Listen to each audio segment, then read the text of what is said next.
دوره نویس چی تابی یعنی من کدک دا نویسه نویس چی کدک دا من چخواست که من جخوار آواهی نویس آواه گر نویس جی خود دناوا من دناوا خود حواند یعنی بون وکه دستبراکی هف و نویس ایدی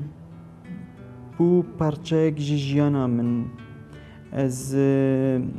یعنی بنویسی را رادبم بنویسی را دجیم و نویس یعنی ایدی کت خوینا من نویس دیجا تشتکی سانه مثلا پشتی دمه که دی که مرف کردی دنویسینه هن کس دعجبینن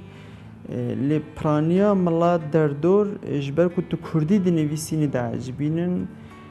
لی افجی گله که لخوش منه چو که دوی مرف دروژا ایرو ده بلکی مرف بیتر بالا خواب ده ناورو که بیتر بالا خواب ده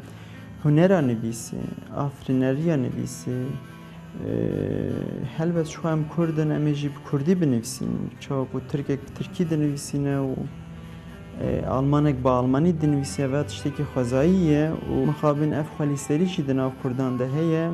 هلبت تشتکی خوزاییه که ام کردی بنویسین و که ام خوشی بنویسین که ام زمان کردی جی خوش بکار بینن لی دورده لیک دست بید که او لی چیه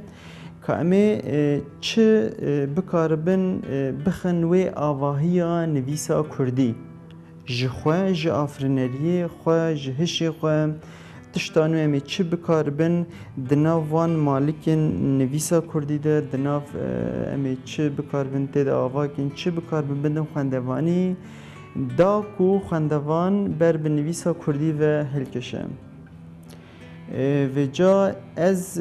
بنویسی را از فیری گلک تشتابم یعنی نویس و نویسکاری گلک تشتان من یعنی جخوا